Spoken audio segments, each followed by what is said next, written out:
بسم اللہ الرحمن الرحیم۔ السلام علیکم دوستو، بہت سے لوگ حضرت آدم علیہ السلام اور حضرت اماں حوا علیہ السلام کے متعلق سوال کرتے ہیں کہ حضرت آدم اور حضرت اماں حوا علیہ السلام سے پہلے دنیا میں کیا تھا اور یہ دنیا کیسے وجود میں آئی۔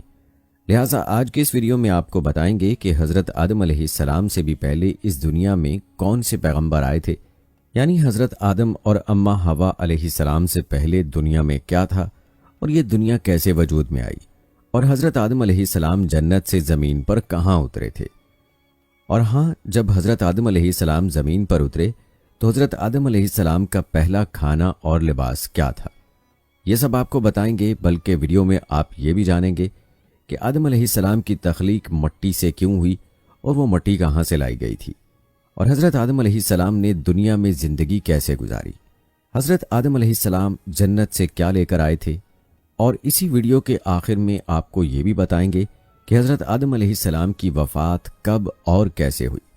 ناظرین، سب سے پہلے یہ جان لیجئے کہ مذہبی کتب اور مختلف ماہرین اور سائنسدانوں نے تھیوریز دی ہیں جن کے مطابق زمین پر آدم علیہ السلام کو اتارنے سے پہلے یہاں شیطان کو پھینکا گیا، یعنی حضرت آدم علیہ السلام کی تخلیق کے بعد حضرت آدم علیہ السلام کو جنت میں بھیجا گیا اور فرشتوں کو انہیں سجدہ کرنے کا حکم دیا گیا، جس پر شیطان نے انکار کر دیا اور اسی وجہ سے ابلیس کو جنت سے نکال کر زمین پر پھینک دیا گیا، جہاں ہزاروں سال یہ روتا رہا اور پھر اس نے اللہ سے قیامت تک مہلت لے کر اولاد آدم کو راہ راست سے بھٹکانے کی قسم اٹھائی۔ ابلیس چونکہ ایک جن تھا اور آگ سے بنا ہوا تھا، اس لیے قیاس کیا جاتا ہے کہ زمین پر حضرت آدم علیہ السلام سے پہلے جنات موجود تھے۔ جنات کے فتنہ و فساد کی وجہ سے اللہ کے حکم سے فرشتوں کی فوج بھیج کر ان کو ختم کیا گیا اور بچے ہوئے جنوں کا بسیرا جزیرے اور سمندر ہو گئے۔ سائنسدانوں کا کہنا ہے کہ آدم علیہ السلام سے پہلے زمین پر ڈائنوسور آباد تھے۔ انسانوں کی آبادی کے بعد ان کی نسلیں ختم ہونے لگیں۔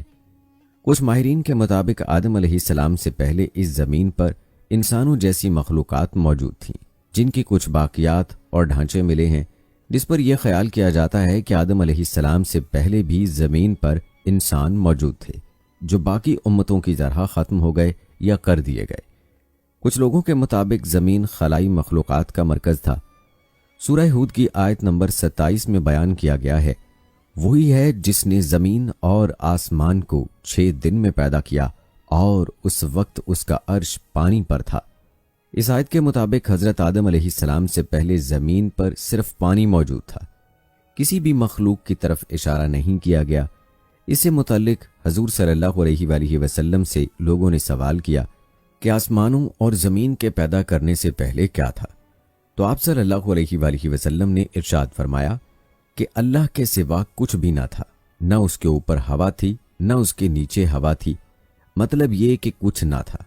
پھر اس نے پانی پر اپنا عرش پیدا کیا، گویا یہ تھی مخلوقات کی ابتدا۔ بخاری شریف میں بیان ہے کہ ایک بار آپ صلی اللہ علیہ وآلہ وسلم کے پاس یمن سے ایک وفد آیا اور کہا کہ ہمیں آپ سے علم لینا ہے، آپ ہمیں بتائیں کہ اس زمین پر آدم علیہ السلام سے پہلے کیا تھا۔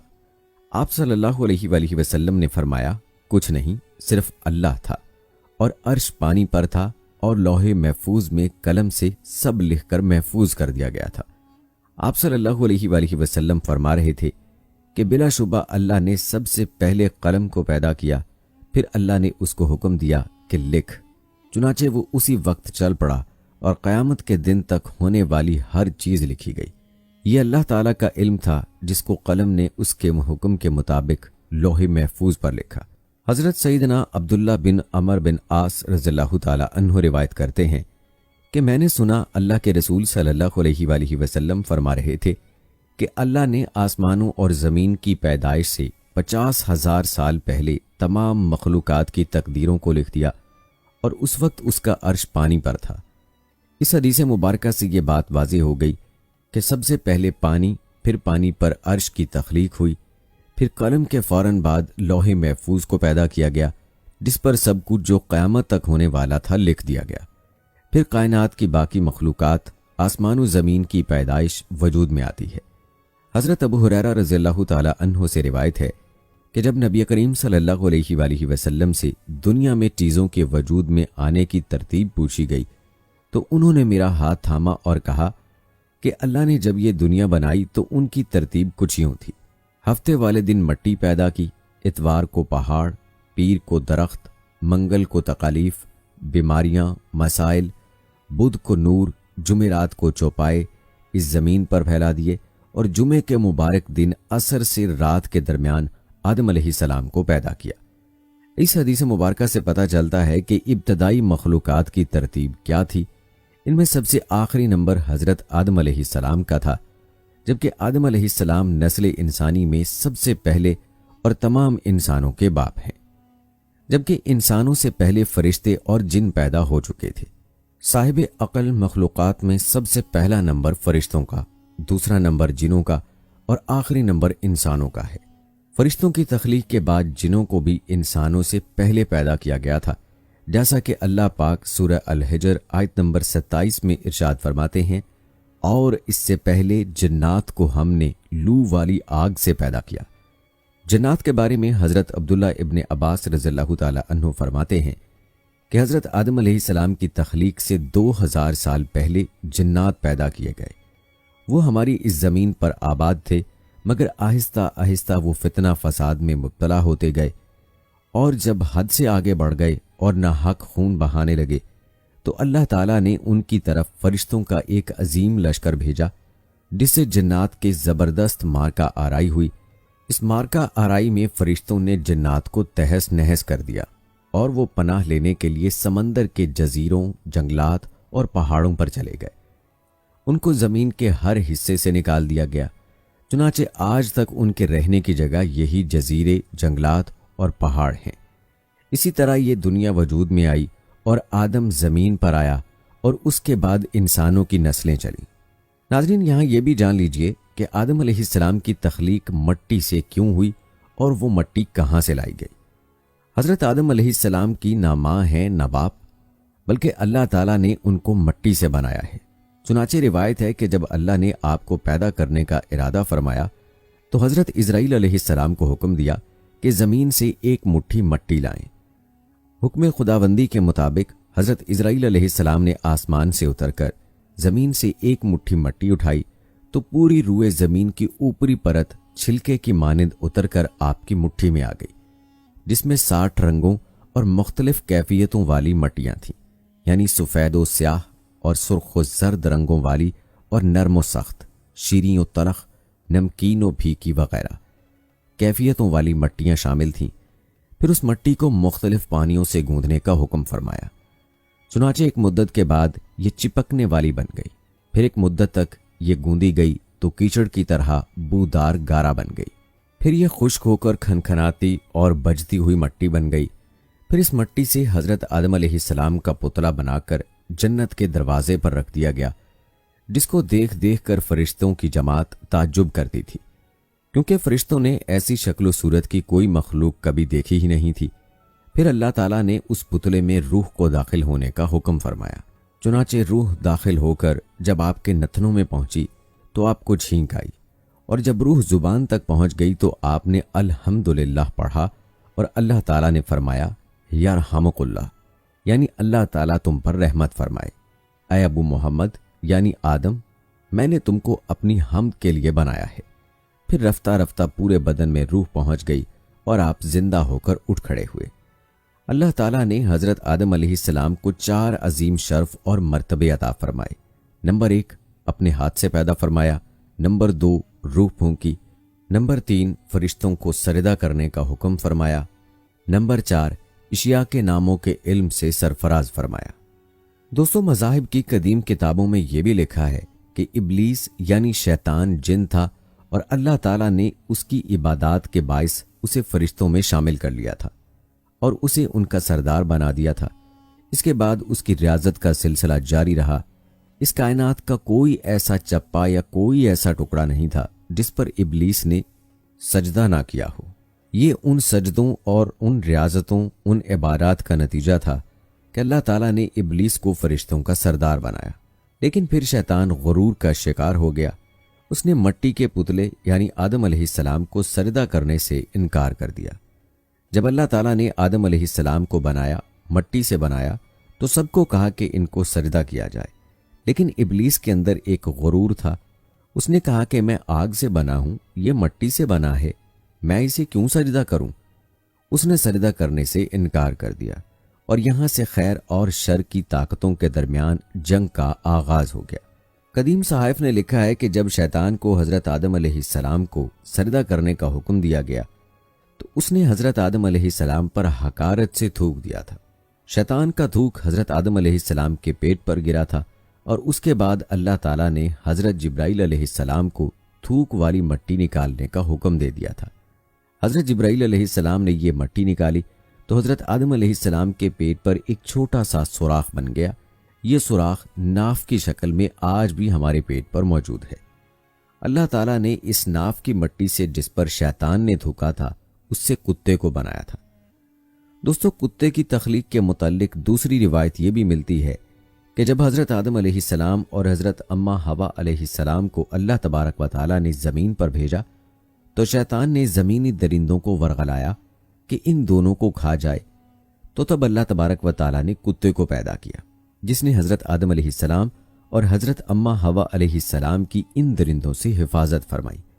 یعنی کتے کی پیدائش حضرت آدم علیہ السلام کو زمین پر بھیجنے کے فوراً بعد اللہ تبارک و تعالیٰ نے فرمائی۔ بہرحال دوستو، ایک حدیث میں نقل کیا گیا ہے کہ حضرت آدم علیہ السلام کا پتلا جس مٹی سے بنایا گیا، چونکہ وہ مختلف رنگوں اور مختلف کیفیتوں کی مٹیوں کا مجموعہ تھی، اسی لیے آپ کی اولاد یعنی انسانوں میں مختلف رنگوں اور قسم قسم کے مزاجوں والے لوگ ہیں۔ حضرت ابو موسیٰ اشعری رضی اللہ تعالی عنہ سے روایت ہے کہ نبی کریم صلی اللہ علیہ وآلہ وسلم نے ارشاد فرمایا، اللہ تعالیٰ نے حضرت آدم علیہ السلام کو ایک مٹھی خاک سے پیدا فرمایا۔ یہ مٹی تمام روئے زمین سے حاصل کی گئی تھی۔ یہی وجہ ہے کہ حضرت آدم علیہ السلام کی نسل میں مختلف رنگ و زبان کے لوگ پائے جاتے ہیں۔ حضرت آدم علیہ السلام کی کنیت ابو محمد یا ابو البشر اور آپ کا لقب خلیفۃ اللہ ہے، اور آپ سب سے پہلے اللہ تعالیٰ کے نبی ہیں۔ آپ نے 960 برس کی عمر پائی، اور بوقت وفات آپ کی اولاد کی تعداد 1,00,000 ہو چکی تھی، جنہوں نے طرح طرح کی صنعتوں اور عمارتوں سے زمین کو آباد کیا۔ قرآن مجید میں بار بار اس مضمون کا بیان ہے کہ حضرت آدم علیہ السلام کی تخلیق مٹی سے ہوئی۔ چنانچہ سورہ آل عمران میں ارشاد فرمایا کہ عیسیٰ کی کہاوت اللہ کے نزدیک آدم کی طرح ہے، اسے مٹی سے بنایا، پھر فرمایا ہو جا، وہ فوراً ہو جاتا ہے۔ دوسری آیت میں اسی طرح فرمایا کہ بے شک ہم نے ان کو چپکتی مٹی سے بنایا۔ کہیں یہ فرمایا کہ اور بے شک ہم نے آدمی کو بجتی ہوئی مٹی سے بنایا، جو اصل میں ایک سیاہ بودار گارا تھی۔ جب حضرت آدم علیہ السلام کو اللہ تعالیٰ نے بہشت میں رہنے کا حکم دیا تو آپ جنت میں تنہائی کی وجہ سے کچھ ملول ہوئے، تو اللہ تعالیٰ نے آپ پر نیند کا غلبہ فرمایا اور آپ گہری نیند سو گئے۔ تو نیند ہی کی حالت میں آپ کی بائیں پسلی سے اللہ تعالیٰ نے حضرت حوا علیہ السلام کو پیدا فرمایا۔ جب آپ نیند سے بیدار ہوئے تو یہ دیکھ کر حیران رہ گئے کہ ایک نہایت ہی خوبصورت اور حسین و جمیل عورت آپ کے پاس بیٹھی ہوئی ہے۔ آپ نے ان سے فرمایا کہ تم کون ہو اور کس لیے یہاں آئی ہو؟ تو حضرت اماں حوا علیہ السلام نے جواب دیا کہ میں آپ کی بیوی ہوں، اور اللہ تعالیٰ نے مجھے اس لیے پیدا فرمایا ہے تاکہ آپ کو مجھ سے انس اور سکون قلب حاصل ہو، اور مجھے آپ سے انسیت اور تسکین ملے، اور ہم دونوں ایک دوسرے سے مل کر خوش رہیں اور پیار و محبت کے ساتھ زندگی بسر کریں، اور اللہ تعالیٰ کی نعمتوں کا شکر ادا کرتے رہیں۔ قرآن مجید میں ایک مقام پر اللہ تعالیٰ نے حضرت حوا علیہ السلام کے بارے میں ارشاد فرمایا، اور اسی میں سے اس کا جوڑا بنایا اور ان دونوں سے بہت مرد و عورت پھیلا دیے۔ حضرت آدم و حوا علیہ السلام کی تخلیق کا واقعہ مضامین قرآن مجید کی ان عجائبات میں سے ہے جس کے دامن میں بڑی بڑی عبرتوں اور نصیحتوں کے گوہر آبدار کے انبار پوشیدہ ہیں، جن میں سے چند یہ ہیں۔ اللہ تعالیٰ نے حضرت آدم علیہ السلام کو مٹی سے بنایا اور حضرت حوا علیہ السلام کو آدم علیہ السلام کی پسلی سے پیدا فرمایا۔ قرآن کے اس فرمان سے یہ حقیقت عیاں ہوتی ہے کہ اللہ پاک نے انسانوں کو 4 طریقوں سے پیدا فرمایا۔ پہلی یہ کہ مرد و عورت دونوں کے ملاپ سے، جیسا کہ عام طور پر انسانوں کی پیدائش ہوتی ہے۔ چنانچہ قرآن مجید میں صاف صاف اعلان ہے کہ بے شک ہم نے آدمی کو پیدا کیا ملی ہوئی منی سے، دوسرا یہ کہ تنہا مرد سے ایک انسان پیدا ہو اور وہ حضرت حوا علیہ السلام ہیں، کہ اللہ تعالیٰ نے ان کو حضرت آدم علیہ السلام کی بائیں پسلی سے پیدا فرمایا۔ تیسرا یہ کہ تنہا ایک عورت سے ایک انسان پیدا ہو اور وہ حضرت عیسیٰ علیہ السلام ہیں، جو کہ پاک دامن بی بی مریم علیہ السلام کے شکم سے بغیر باپ کے پیدا ہوئے۔ نمبر 4 یہ کہ بغیر مرد و عورت کے بھی ایک انسان کو اللہ تعالیٰ نے پیدا فرما دیا اور وہ انسان حضرت آدم علیہ السلام ہیں، کہ اللہ تعالیٰ نے ان کو مٹی سے بنا دیا۔ ان واقعات سے چند اسباق کی طرف رہنمائی ہوتی ہے۔ نمبر 1، اللہ پاک ایسا قادر و قیوم اور خلاق ہے کہ انسانوں کو کسی خاص ایک ہی طریقے سے پیدا فرمانے کا پابند نہیں ہے، بلکہ وہ ایسی عظیم قدرت والا ہے کہ وہ جس طرح چاہے انسانوں کو پیدا فرما دے۔ چنانچہ ان 4 طریقوں سے اس نے انسانوں کو پیدا فرما دیا، جو اس کی قدرت و حکمت اور اس کی عظیم الشان خلاقیت کا نشان اعظم ہے۔ سبحان اللہ۔ اللہ تعالیٰ کی شان خالقیت کی عظمت کا کیا کہنا، جس نے خلاق عالم نے کرسی و عرش اور لوح و قلم اور زمین و آسمان کو کن فرما کر موجود فرما دیا۔ اس کی قدرت کاملہ اور حکمت بالغہ کے حضور خلقت انسانی کی بھلا حقیقت و حیثیت ہی کیا ہے۔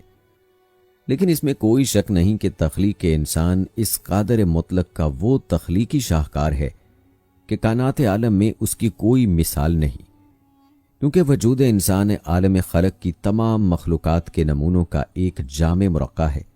اللہ اکبر!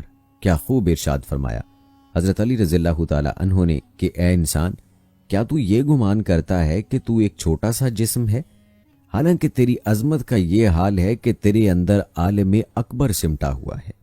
ممکن تھا کہ کوئی مرد یہ خیال کرتا کہ اگر ہم مردوں کی جماعت نہ ہوتی تو تنہا عورتوں سے کوئی انسان پیدا نہیں ہو سکتا تھا۔ اسی طرح ممکن تھا کہ عورتوں کو یہ گمان ہوتا کہ اگر ہم عورتیں نہ ہوتیں تو تنہا مردوں سے کوئی انسان پیدا نہ ہوتا۔ اسی طرح ممکن تھا کہ عورت و مرد دونوں مل کر یہ ناز کرتے کہ اگر ہم مردوں اور عورتوں کا وجود نہ ہوتا تو کوئی انسان پیدا نہیں ہو سکتا تھا۔ تو اللہ تعالیٰ نے چاروں طریقے سے انسانوں کو پیدا فرما کر عورتوں اور مردوں دونوں کا منہ بند کر دیا کہ دیکھ لو، ہم ایسے قادر و قیوم ہیں کہ حضرت حوا علیہ السلام کو تنہا مرد یعنی حضرت آدم علیہ السلام کی پسلی سے پیدا فرمایا۔ لہٰذا اے عورتوں، تم یہ گمان مت رکھو کہ اگر عورتیں نہ ہوتیں تو کوئی انسان پیدا نہ ہوتا۔ اسی طرح حضرت عیسیٰ علیہ السلام کو تنہا عورت کے شکم سے بغیر مرد کے پیدا فرما کر مردوں کو تنبیہ فرما دی کہ اے مردو، تم یہ ناز نہ کرو کہ اگر تم نہ ہوتے تو انسانوں کی پیدائش نہیں ہو سکتی تھی۔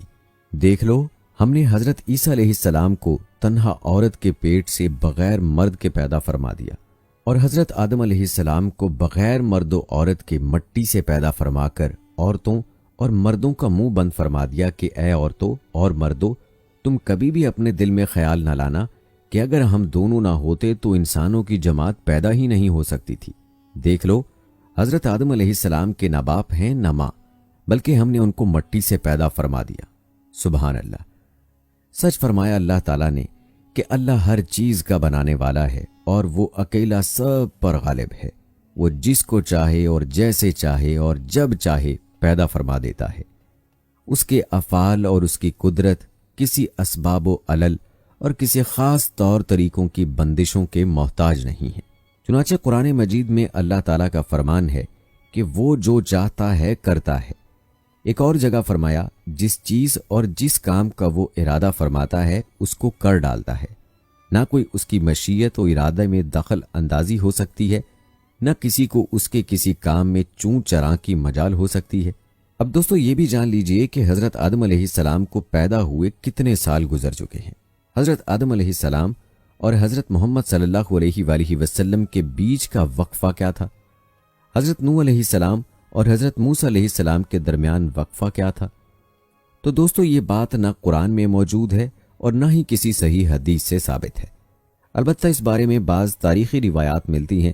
چنانچہ امام ابن عساکر رحمۃ اللہ علیہ نے دنیا کی مجمل تاریخ اس طرح لکھی ہے کہ حضرت آدم علیہ السلام اور حضرت نوح علیہ السلام کے درمیان 1200 برس کا فاصلہ ہے، اور حضرت نوح علیہ السلام سے حضرت ابراہیم علیہ السلام کے درمیان 1142 سال کا فاصلہ ہے، اور حضرت ابراہیم علیہ السلام سے حضرت موسیٰ علیہ السلام تک 565 برس کا فاصلہ ہے، اور حضرت موسیٰ علیہ السلام سے حضرت داؤد علیہ السلام تک 569 برس، اور حضرت داؤد علیہ السلام سے حضرت عیسیٰ علیہ السلام کے درمیان 1356 برس، اور حضرت عیسیٰ علیہ السلام سے خاتم الانبیاء، سرکار دو عالم، نبی دو جہاں حضرت محمد مصطفیٰ صلی اللہ علیہ وآلہ وسلم تک 600 برس کا فاصلہ ہے۔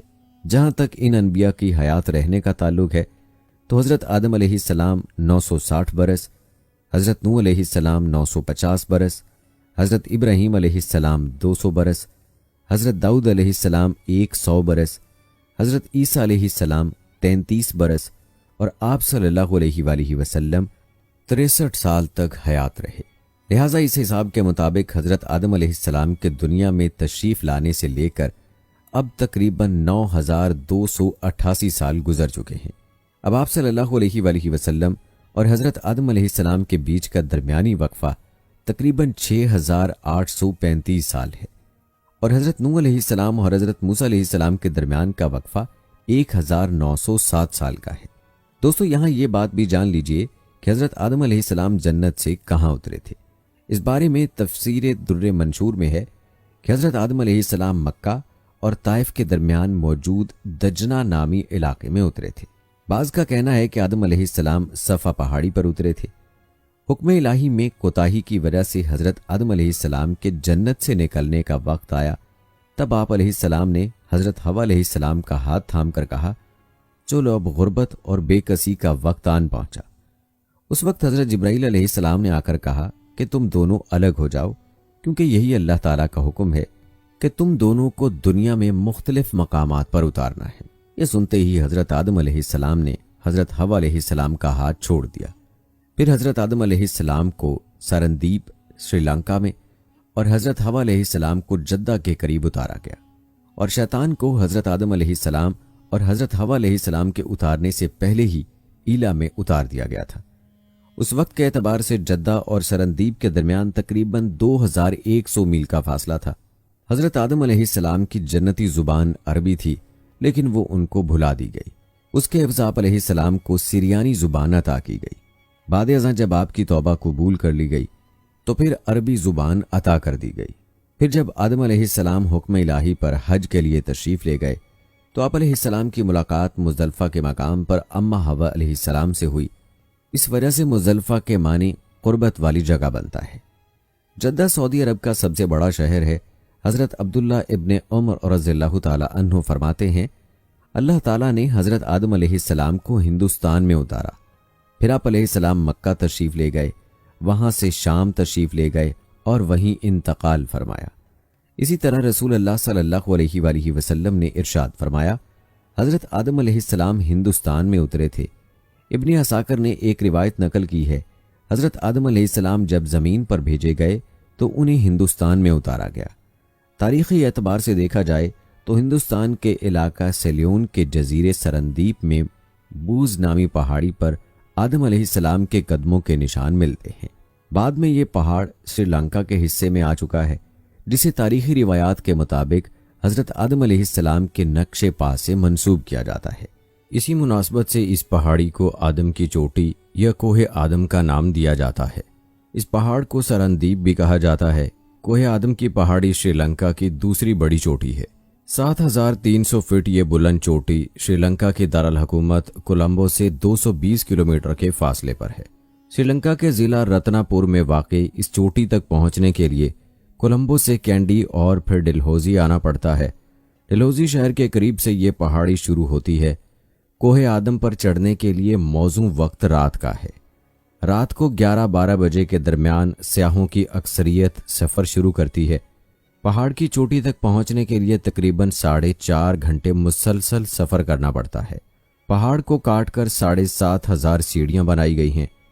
پہاڑ کا 2/3 سفر تو سیاح بآسانی طے کر لیتے ہیں، لیکن چوٹی کے قریب کا 1/3 سفر انتہائی دشوار ہے۔